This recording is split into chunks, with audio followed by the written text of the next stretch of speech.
Hay algo que casi nadie se detiene a analizar con honestidad. No es la falta de motivación. No es falta de disciplina. No es que seas flojo ni que no tengas voluntad. Es algo más preciso, más técnico, y una vez que lo entiendes, ya no puedes ignorarlo. Es la razón por la que alguien puede cambiar durante días, semanas, incluso meses, y terminar exactamente en el mismo lugar donde empezó. Y lo más interesante no es que esto ocurra, sino que ocurre de una forma tan predecible que casi parece diseñada. Piensa en esto un momento. ¿Cuántas veces has comenzado algo con genuina intención de cambiar? Una dieta, un hábito de ejercicio, una forma de manejar el dinero, una dinámica en una relación, una rutina de trabajo. Empiezas con energía real. No era mentira lo que sentías. No te estabas engañando. Querías que funcionara. Y durante un tiempo, funcionó. Comías diferente, te movías diferente, ahorraste algo, respondiste distinto en esa conversación. Hubo días en que pensaste que esta vez sí. Y luego, sin que nadie te lo ordenara, sin ningún evento dramático, sin una crisis específica, empezaste a regresar. Poco a poco. Un día saltaste la rutina. Luego 2. Gastaste lo que habías ahorrado. Volviste a comer como antes. Respondiste exactamente como siempre lo habías hecho. Y llegaste de nuevo al mismo punto. ¿Por qué pasa eso? La respuesta que más se repite en conversaciones cotidianas es que faltó fuerza de voluntad. Que hubo debilidad. Que en el fondo no querías cambiar de verdad. Esa explicación es cómoda porque pone todo el peso en un defecto moral, en algo que suena a carácter. Pero esa explicación es incorrecta. Y no solo es incorrecta, es la que más daño hace, porque hace que la persona vuelva a intentarlo de la misma forma, culpándose más, esforzándose más y obteniendo el mismo resultado. Lo que realmente ocurre tiene que ver con cómo funciona el sistema nervioso, y con algo que en psicología se llama identidad conductual. Tu cerebro no distingue entre bueno y malo. Tu cerebro distingue entre conocido y desconocido. Y sistemáticamente, con una eficiencia impresionante, trabaja para devolverte a lo conocido. Esto no es una falla. Es exactamente como está diseñado para funcionar.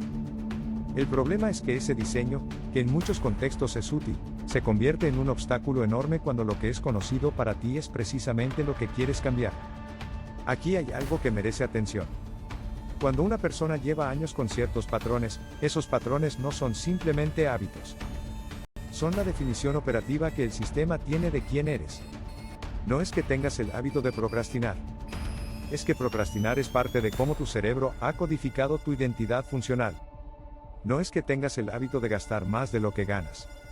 Es que ese patrón es coherente con la imagen interna que el sistema tiene de ti. Cambiar el comportamiento sin cambiar esa imagen interna produce exactamente lo que describes, cambio temporal seguido de regreso automático. Pensemos en algo concreto para que esto no quede en abstracción. Una persona decide empezar a comer diferente. Elimina azúcar, reduce carbohidratos, come más verduras. Funciona 4 semanas. Se siente bien. Baja peso. Y entonces llega un evento social, o un día de estrés alto, o simplemente un momento en que no hay estructura y come exactamente como antes. Y no es solo que comió diferente ese día. Es que desde ese día, algo interno se relajó. Como si un resorte que estaba tensado volviera a su posición natural. Eso es exactamente lo que ocurre. El resorte es el sistema interno. Y su posición natural es el patrón conocido. Lo mismo ocurre con el dinero. Alguien recibe un ingreso extra, una ganancia inesperada, un bono. Decide ahorrar. Y durante algunas semanas lo logra. Pero si su patrón profundo es el de alguien que siempre está al límite financiero, ese dinero encuentra la forma de desaparecer. No porque la persona sea irresponsable en términos de carácter, sino porque su sistema interno opera desde una imagen que dice, yo soy alguien que no tiene dinero acumulado. Cualquier estado que contradiga esa imagen genera una tensión interna que el sistema resuelve volviendo al estado conocido. Esto no es metáfora. Hay investigación concreta detrás de esto. El neurocientífico Antonio Damasio ha documentado cómo el cerebro usa marcadores somáticos, que son respuestas físicas asociadas a decisiones pasadas, para orientar las decisiones presentes. Esto significa que cuando enfrentas una situación, tu cuerpo ya tiene una respuesta preparada antes de que tu mente consciente haya terminado de analizar las opciones. Ya decidiste antes de decidir. y esa decisión previa viene del sistema que se formó con años de repetición. Entonces la pregunta relevante no es por qué no tienes fuerza de voluntad. La pregunta es, ¿cuál es el sistema que está operando por debajo de tus decisiones conscientes? Porque ese sistema es el que determina a dónde regresas. Siempre. Mira lo que ocurre en las relaciones. Una persona termina una relación que le hacía daño. Decide que la próxima vez va a elegir diferente. Y durante un tiempo, efectivamente elige diferente. Sale con alguien que es calmado, estable, que no genera conflicto. Y curiosamente, esa relación se siente aburrida. O la persona encuentra pequeñas razones para que no funcione. O termina regresando a dinámicas que reconoce aunque le hagan daño. No porque busque el dolor, sino porque el conflicto, la inestabilidad, la adrenalina emocional, son los estados que el sistema reconoce como normales. Y lo normal, aunque no sea lo mejor, genera una sensación de familiaridad que el cerebro interpreta como seguridad. Este es uno de los mecanismos más contraintuitivos del comportamiento humano. La familiaridad se siente como comodidad, incluso cuando lo familiar es dañino. Y esto explica por qué hay personas que, a pesar de saber intelectualmente que algo no les conviene, siguen eligiéndolo una y otra vez. No es masoquismo. Es que su sistema interno clasifica ese estado como el estado en el que sabe funcionar. ¿Y qué hay de la procrastinación? Alguien empieza a trabajar con un sistema nuevo de productividad. Agenda bloques de tiempo, elimina distracciones, produce bien durante días. Y luego vuelve a abrir redes sociales en medio de una tarea, a dejar para mañana lo que puede hacer hoy, a llenarse la agenda de pendientes sin completar ninguno. La procrastinación no es pereza. En muchos casos es una respuesta de regulación emocional que el sistema aprendió a usar cuando el trabajo genera ansiedad, miedo al error, o sensación de inadecuación. Cambiar la agenda no cambia esa respuesta. Sigue ahí. Y en cuanto el estrés sube, el sistema vuelve a la solución que siempre ha usado, evitar. Entonces ya empieza a verse el patrón. No regresas al mismo lugar porque fallaste. Regresas porque el sistema que produce tus resultados no cambió. Solo cambiaste los comportamientos de superficie. Y los comportamientos de superficie, sin cambio en el sistema subyacente, son temporales por definición. Ahora hay algo importante que aclarar aquí, porque puede surgir una confusión. Cuando se habla de sistema interno o de patrones profundos, no se está hablando de algo inmutable. No es destino. No es que estés condenado a repetir. Se está hablando de algo que se formó con el tiempo, con repetición, con contexto.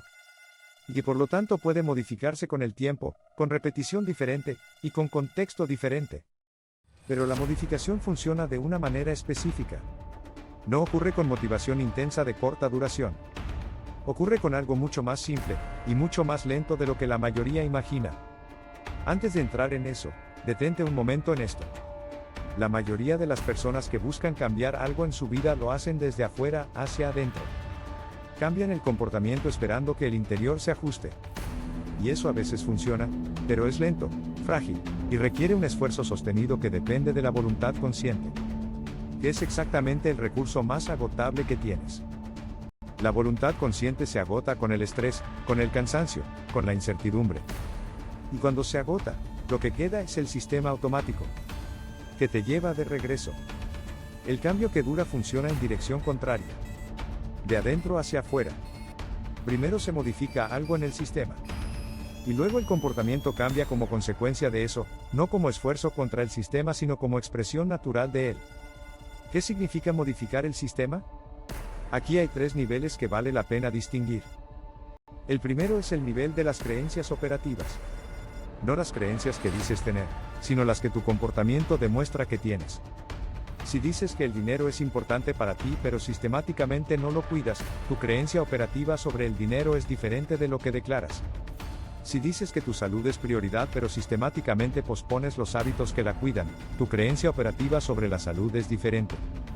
Identificar las creencias operativas reales requiere mirar los patrones de comportamiento, no las intenciones declaradas. El segundo nivel es el de la identidad funcional. Esto es la imagen interna de quién eres en relación con un área específica. No es una idea filosófica. Es muy concreta. En términos de dinero, ¿eres internamente alguien que ahorra o alguien que gasta? No lo que quisieras ser, sino lo que el sistema opera como si fueras. En términos de salud, ¿eres internamente alguien activo o alguien sedentario? Esa imagen determina qué comportamientos se sienten naturales y cuáles se sienten como esfuerzo contracorriente. El tercer nivel es el de los patrones de respuesta automática. Estas son las reacciones que ocurren antes de que intervenga el pensamiento consciente. La manera en que reaccionas ante el estrés, ante el conflicto, ante el éxito, ante el fracaso, ante la incertidumbre. Muchas personas no saben cuáles son sus patrones de respuesta automática porque nunca los han observado con suficiente atención. Solo notan que siempre terminan en el mismo lugar. Ahora, ¿cómo se trabaja con estos tres niveles de manera práctica? Porque si esto se queda en diagnóstico sin dirección concreta, tiene poco valor. El primer paso es detectar los ciclos con precisión. No de manera vaga, sino específica. Un ciclo no es siempre fracaso en todo. Un ciclo es cada vez que empiezo a progresar en algo, aparece X situación y yo respondo con Y comportamiento, que me lleva de regreso a Z punto. Esa especificidad importa porque es la que permite intervenir con precisión. Si no puedes describir tu ciclo con esa claridad, aún no lo has analizado suficientemente. Ejemplo concreto. Una persona nota que cada vez que empieza a tener más clientes o más trabajo, algo en su vida personal se desordena. O empieza a cometer errores. O se enferma. O genera un conflicto. Y el resultado es que el crecimiento se detiene y vuelve al nivel previo. Ese es un ciclo. Y la pregunta relevante no es por qué le pasan esas cosas. La pregunta es qué ocurre en su sistema cuando el éxito empieza a materializarse. Porque ahí está la respuesta. Hay algo en su sistema que no reconoce ese nivel como el lugar donde pertenece. El segundo paso es identificar el patrón mínimo que sostiene el ciclo. No el comportamiento más visible, sino el más pequeño y frecuente que mantiene el sistema en su lugar.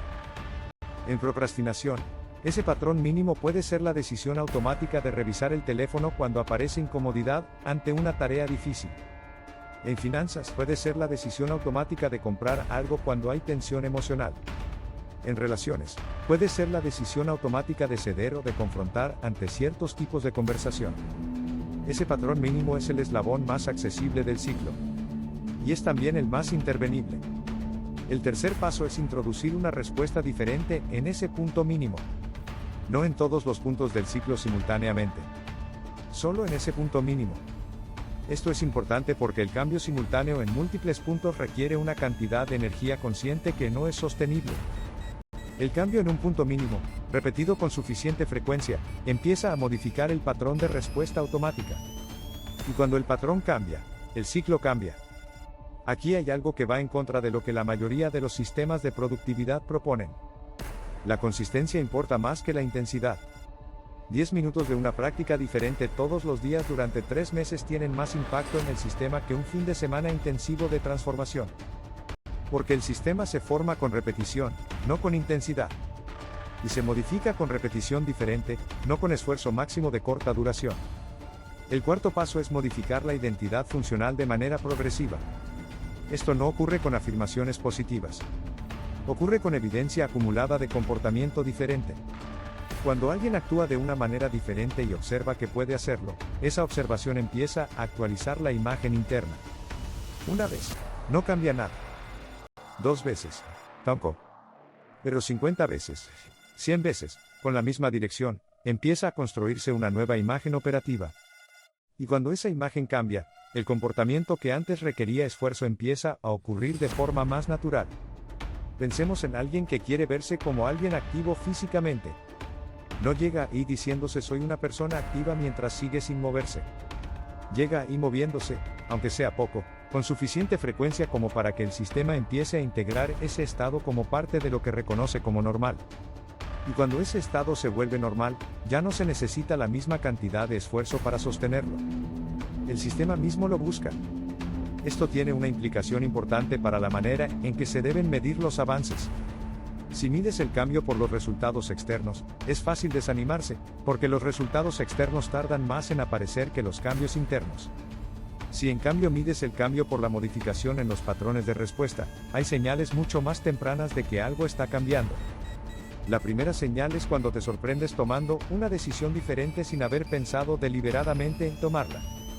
Cuando el sistema empieza a producir respuestas distintas de forma automática, eso es la señal de que el cambio está ocurriendo en el lugar correcto. Hay un error muy frecuente que aparece en este punto del proceso y que conviene nombrar directamente. Cuando el sistema empieza a cambiar, aparece resistencia. No siempre de forma obvia. A veces la resistencia se parece a dudas razonables. A veces se parece a cansancio.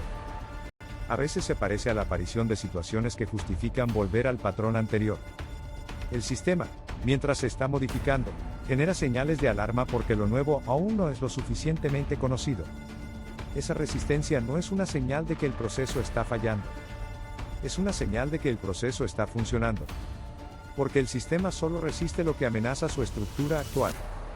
Esto conecta con algo que muchas personas no han considerado explícitamente. Volver al ciclo anterior no siempre se siente como un fracaso en el momento en que ocurre. A veces se siente como alivio. Como volver a casa.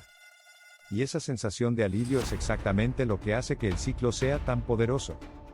Porque el cerebro aprende que volver al patrón conocido resuelve la tensión que produce lo nuevo. Y aprende a buscar esa solución cada vez que la tensión aparece. Reconocer que esa sensación de alivio es en realidad el mecanismo del ciclo, y no una confirmación de que lo nuevo no era para ti, es una de las distinciones más útiles que puedes hacer. Hay algo en la raíz de todo esto que merece ser nombrado con claridad, porque sin eso el diagnóstico queda incompleto. Los ciclos repetidos no solo son patrones de comportamiento, son también patrones de interpretación. La manera en que interpretas lo que te ocurre determina qué decisiones tomas. Y si tu sistema interpreta el progreso como amenaza, va a buscar reducirlo. Si tu sistema interpreta la estabilidad como estancamiento, va a generar movimiento, a ese movimiento te aleje de lo que construiste. Si tu sistema interpreta el descanso como irresponsabilidad, va a sabotear tu capacidad de sostenerte en el tiempo. Los patrones de interpretación son invisibles para quien los tiene, precisamente porque son el lente a través del cual se ve todo. No se ven a sí mismos. Por eso muchas personas pueden describir perfectamente sus ciclos sin poder salir de ellos. Ven el resultado pero no el mecanismo que lo produce. Cambiar los patrones de interpretación requiere un tipo específico de observación. No autoanálisis constante ni introspección agotadora, sino la práctica de hacer una pausa breve antes de reaccionar en los momentos en que el ciclo tiende a activarse, y preguntarse qué está interpretando el sistema en este momento. No para analizarlo indefinidamente, sino para introducir la posibilidad de una interpretación diferente. Esa pausa, practicada con frecuencia en los momentos relevantes, empieza a crear espacio entre el estímulo y la respuesta automática. Y ese espacio es donde ocurre la modificación del sistema. Viktor Frankl, desde una perspectiva diferente, habló de esto en términos de la libertad de elegir la respuesta ante cualquier situación. La ciencia conductual moderna lo confirma desde la neurología, la capacidad de interrumpir una respuesta automática y elegir una diferente se puede entrenar. No se elimina el patrón automático de forma inmediata, pero se puede desarrollar la capacidad de no seguirlo automáticamente. Y con el tiempo, la nueva respuesta se vuelve el nuevo patrón automático. Entonces, resumiendo el mecanismo completo, porque vale la pena tenerlo claro en su totalidad. Tienes un sistema interno formado por años de repetición. Ese sistema incluye creencias operativas, una identidad funcional y patrones de respuesta automática. Cuando intentas cambiar desde afuera sin modificar ese sistema, produces cambio temporal que el sistema eventualmente revierte. El sistema no revierte el cambio por debilidad tuya. Lo revierte porque su función es mantener la coherencia interna. Para cambiar de manera que dure, necesitas modificar el sistema desde adentro, trabajando en los 3 niveles: las creencias operativas reales, la identidad funcional, y los patrones de respuesta automática. Esa modificación ocurre con repetición diferente en los puntos mínimos del ciclo, sostenida en el tiempo con suficiente frecuencia para que el sistema integre los nuevos estados como estados conocidos. Cuando el sistema los integra, el comportamiento nuevo deja de requerir esfuerzo constante. Se vuelve la nueva posición natural del resorte. Hay una última cosa que conviene decir antes de cerrar, porque sin esto el cuadro no está completo. Todo lo que se ha descrito aquí asume que la persona que quiere cambiar tiene claridad sobre qué quiere cambiar y por qué. Pero muchas personas están atrapadas en ciclos que en realidad no eligieron conscientemente. Patrones que adoptaron por contexto, por familia, por cultura, por necesidad en algún momento. Y que ahora siguen operando aunque ese contexto ya no exista. El trabajo de identificar cuáles de tus patrones actuales fueron alguna vez una respuesta funcional que ya no tiene sentido en tu vida presente, es un trabajo que rinde un retorno enorme. Porque libera energía que estabas usando en sostener un sistema que ya no corresponde a quién eres ni a lo que quieres construir. Esto no requiere años de terapia ni procesos indefinidos. Requiere honestidad específica. Mirar los ciclos con atención, sin juicio, y preguntarse, ¿cuándo aprendí esto? ¿Qué resolvía en ese momento? ¿Qué costo tiene hoy? Esas 3 preguntas, aplicadas a los patrones que más se repiten, dan más información útil que meses de motivación de superficie. No vuelves al mismo lugar porque eres débil. Vuelves porque eres coherente. Coherente con un sistema que aún no ha cambiado. Y la coherencia, que en este caso trabaja en tu contra, es exactamente la misma capacidad que, redirigida, puede construir ciclos completamente diferentes. Los mismos mecanismos que te mantienen atrapado en un patrón, aplicados con intención y repetición en una dirección nueva, son los que construyen resultados distintos de forma automática y sostenida. El ciclo no eres tú. El ciclo es lo que has repetido. Y lo que se puede repetir, se puede cambiar. Si este video te ayudó a ver algo que no habías visto antes, compártelo con alguien que conozcas que esté atrapado en el mismo punto una y otra vez. A veces la explicación correcta es todo lo que hace falta para empezar a moverse diferente.